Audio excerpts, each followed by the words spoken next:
Uh-oh. Uh-oh, there's that item. Mama, there goes that man.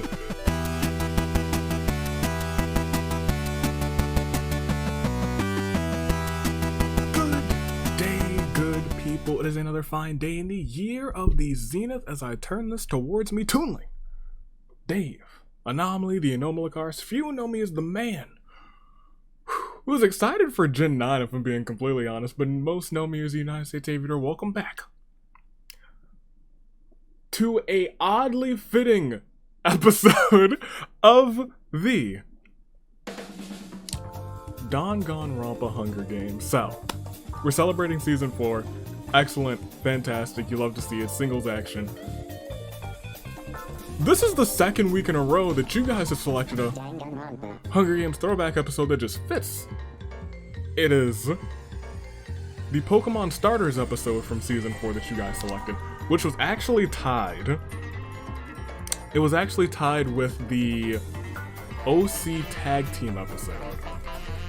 But I decided, instead of just doing an OC Tag Team episode for here in singles, we will do a large OC episode. Not OC, I'm sorry. Fongon Tag Team episode is what it was tied with. We'll do a large Fongon episode in preseason. And we'll do it maybe like the first episode of preseason, because why not? Because then we'll still be on the heels of the throwbacks. I think that's what we're going to do. But ladies and gentlemen, this episode is going to be almost exactly the same as its predecessor, except with two differences. We are in Ordeal. Crazy. Nuts. Things will go wild. And we know the starters for Gen 9 now. What? Right? I was like, oh, when on Pokemon Day they were like, oh, here's Gen 9 starters. I was like, well, ain't that just perfect timing? Yo, I can't. I don't know what it is. I think it's just I have great Pokemon luck and just phenomenal Pokemon timing. I don't know what it is. I really don't. I don't. But let's introduce everyone. You will remember. And I brought back these images as well. Check everybody out. And you'll see who will be teamed up with those new starters. Ladies and gentlemen, we got Kyoko with old Bulbasaur. We see Taka with Charmander. We see Ibuki with Squirtle. As we keep going on with the Hunger Games, we see Kokichi, Pokemon Yellow. We see Pikachu. And then we move to Gen 2, we see Angie returning with good old Chikorita. Cyndaquil's back with Mikan. And then there's Fuihiko representing with Totodile as we keep on keeping on. We see my man's Nekamaru representing with Trico. And this is the only substitution. Last time it was me with Dave, but I was like, you know what? I've had my time in the spotlight 2 times this season. I don't want to be here too many times, not too many times. I'm not a competitor, I'm the overseer. I'm sure I wish I were the mastermind, but unfortunately that's not me. That's not me. But you know who is here? With a Torchic. It's Kaito. It is Kaito. And he's here to, Kaito's really, he'll throw a punch or two. Torchic's here with those sweet, sweet kicks. They get along real nice. Not Torchic. Well, Torchic. Torchic out here, scratch a fool. And we got Kibo with the Mudkip. And as we go on to our next generation of Pokemon, starting off with our grass type, Kazuichi and Turtwig, Sakura's here, battling it out with Chimchar. And since that episode, we have had a journey with Chimchar, haven't we? We sure enough have. Love you to bits, brother. Yuta was he was the person who was here with Piplup. And you know why he was here with Piplup, because I think Hina was caught in the Despair Dimension at this time, because that's a throwback to Season 4. Togami remains as the start for the next generation. And Snivy, because look, they just fit. They're 2 peas in a pod. They really are. Tepig and Fat Togami are here as well as Oshawott, who was, stabbing people with a certain concealed blade with freaking Sayaka. That sounds about right to me. Chiaki starts with one of my favorite Pokemon, if not for nothing, Chespin, who I call the hoodie Pokemon because it looks like he's wearing a hoodie. I'm sorry, not just Chiaki, our new tag team champion, Chiaki. Here with Chespin, the Fire Mage with the Fire Mage Himiko, and Kotoko's here, Master of the Dark Arts with a certain future Ninja Frog, Froki. And then we go on and we see Gundam, who is here with Rowlet, and it's interesting because like he fit more with Rowlet before, but now that Rowlet, at least in Legends Arceus, does not become what he becomes in what, Gen 7? Gen 7? No. Yeah, Gen 7. I feel like Rowlet might fit with someone else a little bit better, but we're gonna go with his original Decidueye. And sticking with Gundam. Pekko's here because she loves those cats, and she's here with Little Litten. And Kaede is gonna be singing every song with Poplio. And as we go on, we see Grookey. Grookey starting off with our grass starters. Miss Sonia is here with Grookey. Tenko is here as well with Score Bunny, and I think they kind of just fit. It's also definitely a female Score Bunny. Low odds that it'll happen, but she's got it. And then Sable with Chihiro. They're going to be crying up a good time together. And last but not least, our brand new starters, whose names I think I actually have to pull up because I only know them as Weed Cat, Dolan Duck, and Among Us, and Among Us Crocodile. We also moved Leon up one, so it's still keeping the little the pattern. We have Hero with Weed Cat, aka Sprigatito, which is cute. It's a really cute, and you'll get my opinions on these starters. Really cute starter, I'll be completely honest. Internet has called it Weed Cat, and that is going to be its name forever and for always. Fuecoco is bringing the Fuego with Leon. And you know what? That's my pick from the three, if I'm being completely honest. I'm a Fuecoco stan. Fuecoco. And then Quaxley with Kurumi. They called it neat and tidy, and you know what? Who's better at tidying up than the ultimate maid, than the grill master herself, Kurumi. And there we have it. 27, 28, because Kokichi's here with Pokemon Yellow. Ladies and gentlemen, make your picks. First and foremost, tell me your overall favorite starter of all time. Tell me that. Tell me which of the new starters is your favorite. If you got the game, which one are you running with? Which one are you running with come this year, this November? I don't remember. There's like, I was gonna say I can't remember the last time a Pokemon game didn't release in like November, but Legends Arceus, classic Pokemon game that hasn't released in November. However, tell me which of the new three starters, your favorite. Leave those in the comments. Leave those picks in the comments as well for first, second, and third, because your comments are important like this one, that one, and that one. We don't have to spin any wheels because all the chaos that is going to be reigned in singles and tag team action for non-OC action is already done now, which is crazy. It's crazy. That's nuts, really. However, I will say that there is a certain item that is up, and we're celebrating season 4, and I don't know if I want to mention it, but I've raised it enough that I think I'm pretty confident that it's going to show up a couple of times. So ladies and gentlemen, without further ado, I'm going to make my picks, and my picks include Kibo for first. I don't know why, I'm just feeling like it's a Kibo day. Former World Pancake Champion, I think he's got this one. I think it's time for him to show the world. Second, give me Chiaki. I think she's fresh off of the victory from Ganyu, and she's gonna try and get herself into the singles bracket as well. And lastly, give me freaking Sayaka for third, because I don't know why. Last time her and Oshawott, I think this time they're just gonna crush all of the competition. That's just what I'm feeling today. But am I right? Am I wrong? I guess we'll have to wait and see, but we won't have to wait too much longer because it is time to get this show on the road. Are you ready? Which starter Pokemon? Last time, Kyoko came out on top in her very first win, I believe. This time, will she do it again? Or will someone else with their starter Pokemon come out clutch, claim a victory? Let's go. Will it be Kaito's first win instead? Will the starter Pokemon episode just be somehow, some way of a first time victory episode? Who knows? Who knows? He's got a 1 in 28 chance. Let's see if it happens. Start round 1. Let's go on. It is the bloodbath. It is round 1 and like, gosh darn it, of course it would be the starter of my choosing from the new... Horn bearers, just do what you do best. Sound the horns. Fue Coco! Leon, Fue Coco! Come on. Fue Coco. I'm a big fan of the name too, Fue Coco. Just proceed. Chiaki hums a song to herself. Fuiko wants to end things once and for all with Leon. Leon bites the dust. Poor Fue Coco. Nekomaru feels strong enough to handle anything. Well, you know what?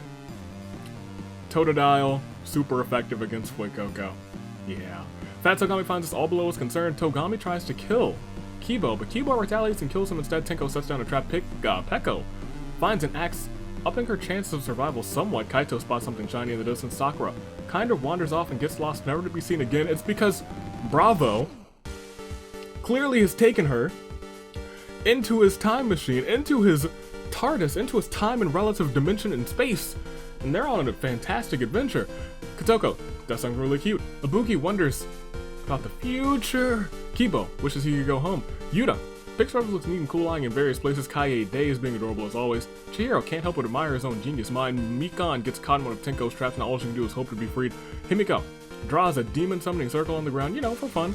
Kazuichi tries to get others to notice him. Hiro starts sobbing uncontrollably. Kokichi looking for an easy out. Karumi wonders about the future. Sonya doesn't really want to, but finds herself having to get rid of Tenko. Hiro sneaks up on Kyoko, but Kyoko has known that she's been followed for ages. She's able to counterattack and kill Hiro. Rest in peace to WeCat. In fact, it's been a rough start for all of the new starters. Kibo wants to end things once for all with Angie. Kibo bites the dust. That's the tag team, or former tag team champion Angie. Not anymore. Just lost the titles, actually. I gotta get used to that. Freaking Sayaka looks for someone dumb enough to believe her. Gundam mopes around uselessly, and Taka falls in a really bad way, tripping and breaking his neck guy out. You hate to see that. In fact, I think only Quaxley, Dolan Duck. I think only Quaxley is left from our new starters, aren't they? Goodness gracious! Good on you, Karumi. Don't die immediately. We're gonna go ahead and hit a Claire de Lune actually for Leon, Togami, Sakura, Tenko, Hiro, Kibo, Taka. And that's 7 gone. That's actually a quarter of the competition all in one day, and we didn't actually see any secret achievements hit, no new items pop up, but you know, maybe we will. We're celebrating season 4. I should have asked you guys who was gonna get last place, because if you remember season 4, last place got guaranteed to be sent to the Despair Dimension. Let's continue. Let's go on. Who would have been, technically Leon would have been sent to the Despair Dimension today, but that's not how that works. We'll just proceed. We don't send last place to the Despair Dimension. No. We proceed instead, and we will go to the next round, and we will see. Many things are happening. As Kazuichi formally invites Nekomaru to his harem, I should have picked Nekomaru. He's a member of the squad, and we have been dominating the singles bracket. He might be destined for victory today. Wait a minute. Okay, wait a minute, hold up. The Archons see great potential in freaking Sayaka and grant her a pyro vision. Ibuki hums a song to herself. Kaie Day does something really cute. Peko calls back on the moment she took the Knight's Oath and valiantly dons that Knight's armor. Once again, the Sword Knight has returned. Gundam mopes around uselessly. Sonya finds a shotgun. She starts thinking about the damage she can do. Kurumi is looking for an easy out. Kokichi has a horrible feeling in his gut. Fat Togami is starving, as usual, and sniffs out a massive stack of pancakes. That man's is going places. Kaito looks around for stuff to scrounge. Kyoko tries to kill Peko, but the Knight's armor diverts the blow. Chihiro tries to build a tank out of sticks and rocks. It's useful. He succeeds. Awesome. Dangerous. Mikan is trapped and can't do anything. Fuyiko is ready for target practice, and luckily he finds a slingshot Fuyiko along with Totodile. They might be doing work today, and he dazes Angie immediately. Chiaki feels horrible. Sorry for Mikan, frees her from the trap. Nekomaru relentlessly kills Gundam in the name of in the name of Kazuichi. Nekomaru kills Gundam. Not only the man who KO'd him, but also the man who's getting in Kazuichi's way of Sonya. This This has layers, so many layers. Kotoko snatches that tank while Chihiro's asleep. Yuda's found a laser gun, he's dangerous, someone get that away from him, and Himiko checks on her demon summoning circle. To her surprise, the demon actually comes out. The demon takes quite a liking to her. Himiko decides to help Himiko out. Sweet, oh goodness gracious. We only lost one that time, actually. I would say it's a chill round, but so many things were found that next round is probably not going to be chill at all. So, I call this Claire de Lune the calm before the storm. Gundam. Killed for the pimp. Ladies and gentlemen, we must continue. We only lost 8 total. 10 more until your saving grace picks. We just gotta keep on going. Am I terrified for what lies in the future? Absolutely. We will click next round and we will see. That is why I was terrified. Goodness gracious, what is... Hi. Okay. Okay, we lost a lot of people. Kotoko uses that tank immediately. She's like, if I wait too long, it's gonna get stolen. I'm gonna be caught in the aftermath. Takes out Kurumi, Kaede, Ibuki, Chihiro, Mikan, and Fuyuhiko with that tank blast. The tank is now left as a pile of sticks and rocks. Angie comes back to her senses. Kokichi finds a dapper suit, puts it on. Sonya reloads her shotgun just in case. Freaking Sayaka sets the forest ablaze, catching Kokichi, Kyoko, and Kotoko in the flames. We are almost to your saving grace picks. We only need to lose one more person. Nekomaru sizes his muscles. Kazuichi plans a party for the loyal members of his harem. There's only one, but you know. Kaito pictures Luzanine coaling in various places. Yuda feels unstoppable with that laser gun. Chiaki thinks about what she did to end up here. Togami, of the fat variety, feeds a few pancakes to the wild beast, temporarily befriending them. Kyoko's writhing with maggots. Himiko forgot why she decided to try and summon a demon. Maybe she was just bored? I thought she would just be tired or too lazy to do it. Pekka is ready to use her axe if she has to, however. We lost 9. We lost 9. Never forget the power of the tank can basically cut the game nearly in half. And Sayaka has a pyro vision with a water starter. Okay. Okay, it's a Claire de Lune 4. Kurumi, Kaede, Ibuki, Chihiro, Mikan, Fuyuhiko, Kokichi, Kyoko, Kotoko. Well, ladies, gentlemen, it's almost time for your saving grace picks, but more importantly, stuff is definitely going down. Am I concerned? Yeah, a little bit, but not as concerned as you should be for things that could happen this game, but maybe have a much less chance of happening because we lost so many people so fast. The power of the tank. The power of the tank. Ladies and gentlemen, let's proceed. We still need one more into your saving grace picks. We are down to just 11. We'll check everybody who's left, but we only need one more person to lose, so we might as well just keep going, right? Might as well keep going. Sayaka, I believe, is the biggest threat in this game right now. However, it is still anybody's game, and as we click next round, we see that Pekko's attacked by a pack of wild wolves, but she feeds them as they relax by the campfire. Come the morning, one seems to have left the pack to aid Pekko. Kaito probably got mauled by the rest of those by the rest of those wild animals, by those wolves indeed. Oh yanks. Freaking Sayaka attacks Chiaki from behind and gets rid of her. Himiko calls down arcane fury brimming in her veins. From the ground beneath her protrudes an ancient scepter. Yuta starts sobbing uncontrollably. Angie does something really cute. Fat Togami tops his fruit with pancakes. Kazuichi finds a handgun with just enough bullets to prove to be useful. Sonya tries to kill Nekomaru, but Nekomaru retaliates and kills her instead. How's the pimp going to like that? How's the pimp gonna like that? Nekomaru tries to kill Pekko, but the knight's armor diverts the blow, and just like that, we are already at saving grace picks. I'm gonna need to, like, slow this one down just a little bit. For right now, it is indeed a Claire de Lune for Kaito, Chiaki, Sonya. Because I knew that this game was gonna go a little fast, but I didn't think it would go that fast. We didn't even get any of the weapon, specific weapon that I increased the odds of today, but there's still 8 people left. It could happen, and it could cause for some crazy things if they are found in the final 8. But from round 3, you probably lost most of your picks, because that was 9 in a round, and that was nearly a third of the competition.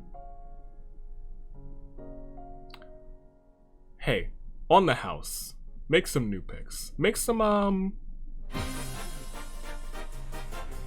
saving grace picks.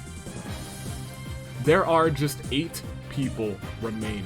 The final 8, the fated 8, and they include Himiko, the first person to really start the hashtag Justice4.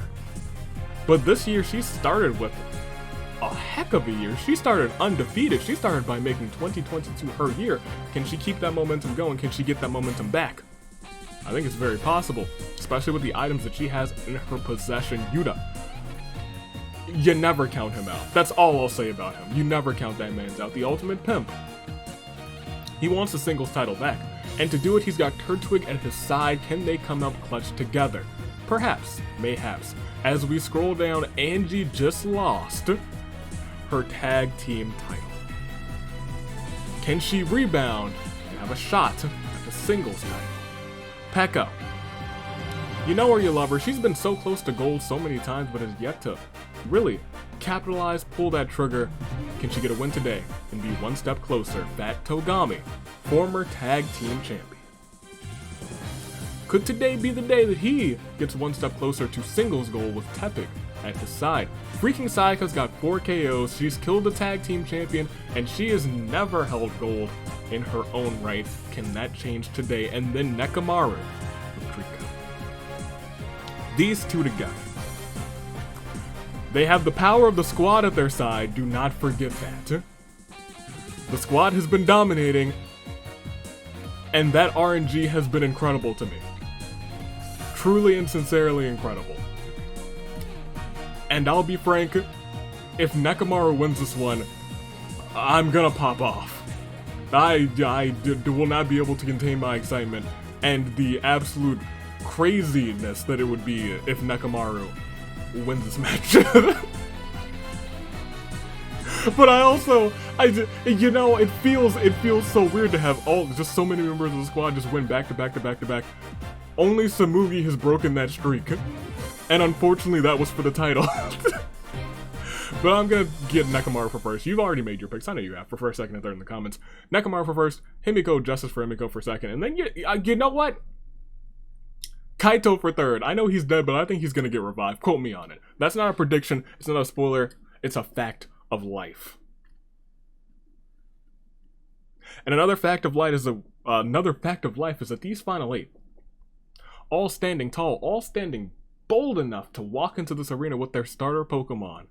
They've grown stronger together, and their heartbeat is as strong as they come, as strong as that of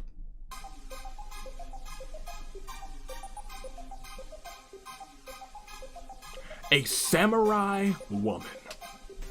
It's your final 8. Let's see what unfolds. Let's click next round and we will see. Thank you, Fat Togami. But curse you, Angie. Round 5 begins with Pekko petting her pet wolf to soothe him. Angie duels it out with Nekomaru. Nekomaru actually bites the dust. Angie must actually be furious. She may actually be furious. Kazuichi aims his handgun in the distance. Fat Togami tosses a pancake like a frisbee at freaking Sayaka with such speed, it slices her neck. Yuta's still looking around for stuff to scrounge, and Himiko can't believe she summoned a demon and now has it working with her. I'll be frank, I can't believe it either, Himiko. I can't believe you've done it. But we're at our final 6 now. We lost 2. And thankfully, it's really 2 halves of 1 whole. Nekomaru and freaking Sayaka, the squad, and unfortunately Sayaka herself. Well, I mean, fortunately because she's a part of this terrible turnabout for Nekomaru. Freaking Sayaka. If only it was Nekomaru. If only. The streak that we've had cannot last forever. I know that for certain, but boy have I been enjoying that sweet RNG that has been blessing me. It's still Samurai Woman. It's Pekko, it's Angie, it's Kazuichi, it's Fat Togami, it is Yuta, and it is Himiko. And they will proceed to the next round to see. Uh-oh. Uh-oh, there's that item. Mama, there goes that man. Kazuichi formally invites Himiko to join his harem. Himiko respectfully declines. Oh no. Yuta of all people found a dimensional scythe, though. Those were supposed to be collected at the end of season 4. You don't think that... No, he couldn't. He couldn't do that. No, he couldn't send someone to the despair dimension, could he? Uh-oh! Togami shoves pancake after pancake into his mouth. Himiko calls Arcane Fury down on Peko, her ancient scepter beaming with an inner rage. Peko quivers strangely, then starts growing taller and taller and thinner until she becomes just a line and disappears. And Angie still has a horrible feeling in her chest. That brings us down to our final 5. And boy, is Yuta become even more ominous than ever before. Oh man, it's a terrible turnabout for Peko. Hit it for Peko. Yuta's dangerous. That's all I'm gonna say. Yuta's dangerous. That's all I'm going to say. But what else I will say that it's your final 5, and Kazuichi, Himiko, Yuta, Angie, and Fat Togami are all here, going strong, standing tall, with the same heartbeat, the same heart rate as that of... Wait, hold on. That's not quite what I was supposed to do.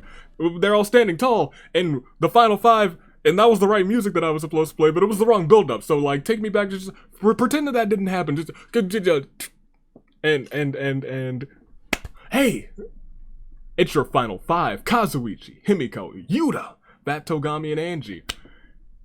And in our final 5, they are caught in what we like to call a crisis of fate.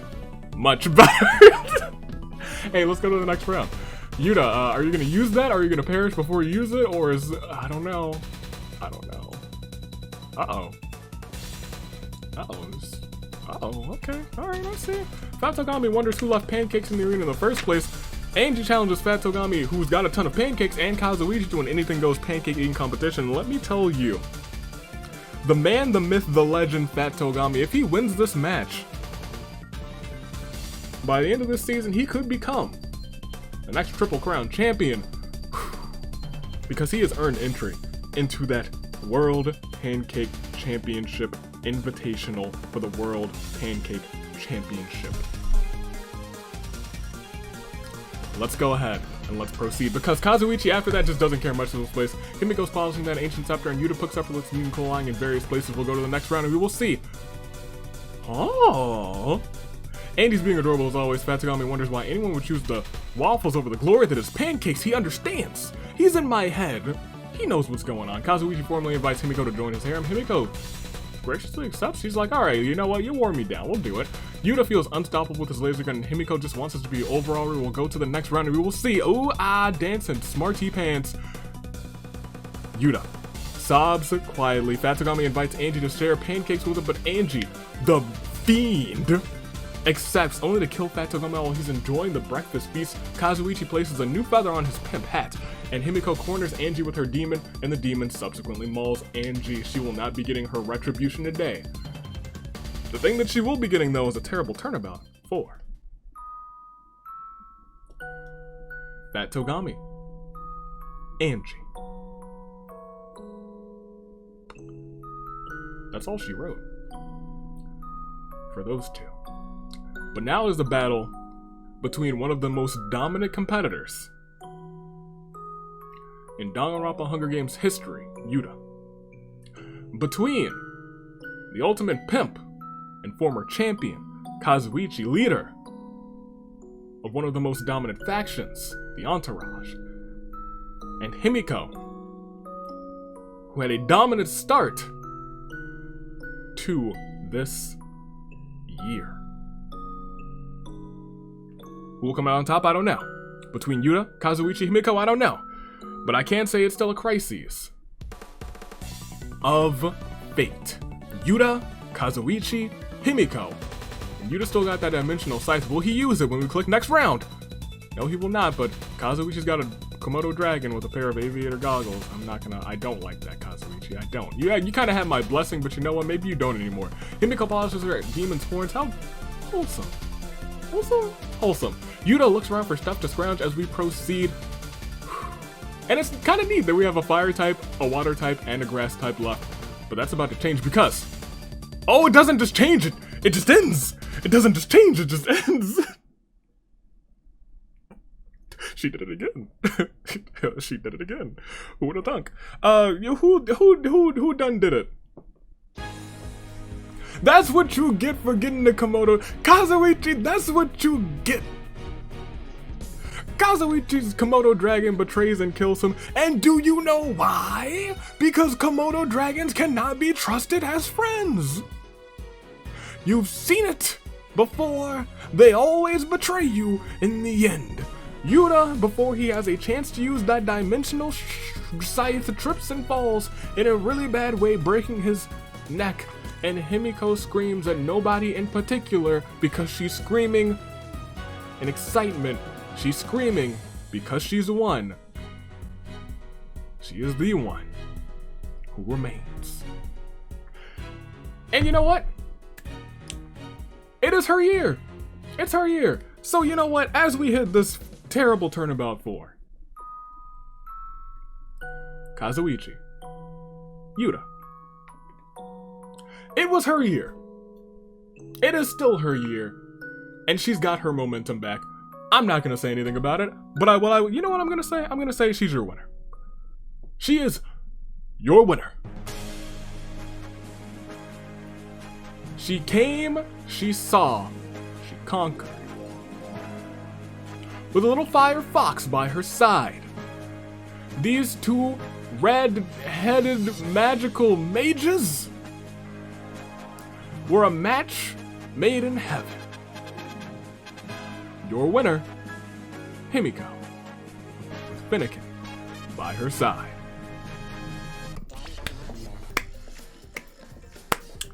Himiko, good on you. Congratulations. Kazuichi, Yuta, you came in clutch, you were so close, and you know what you didn't get? A secret achievement.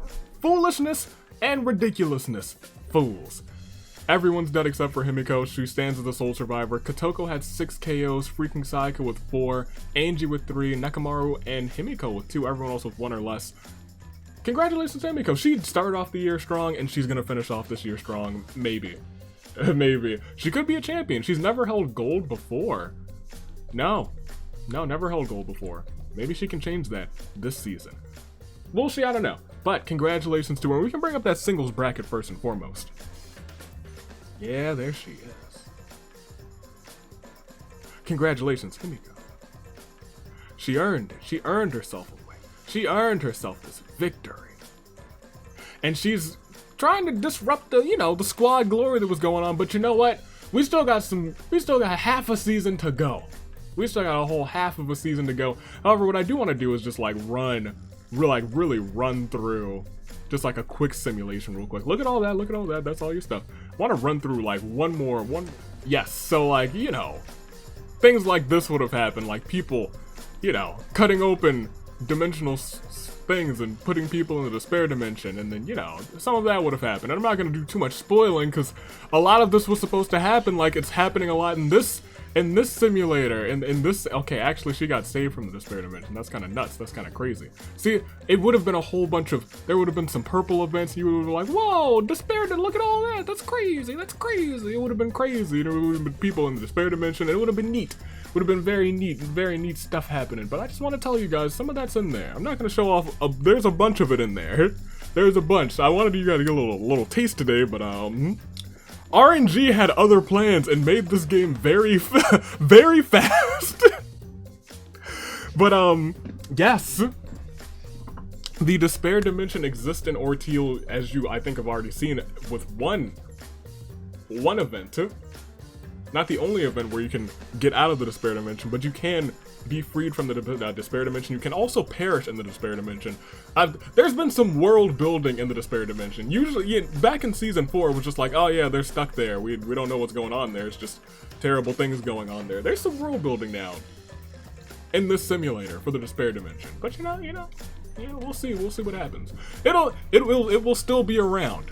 It will still be around. This was just season 4 was going to introduce it.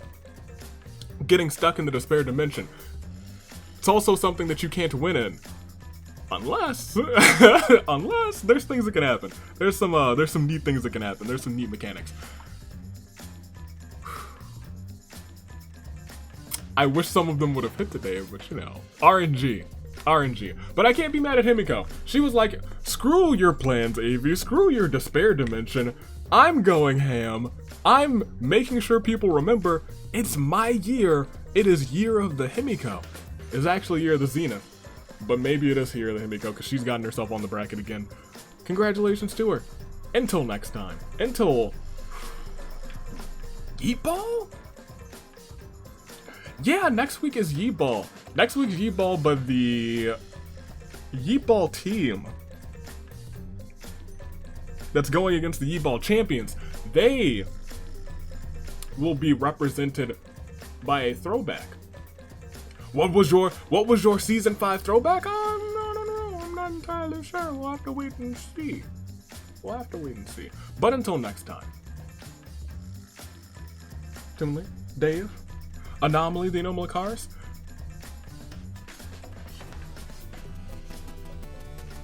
Should I say it yet?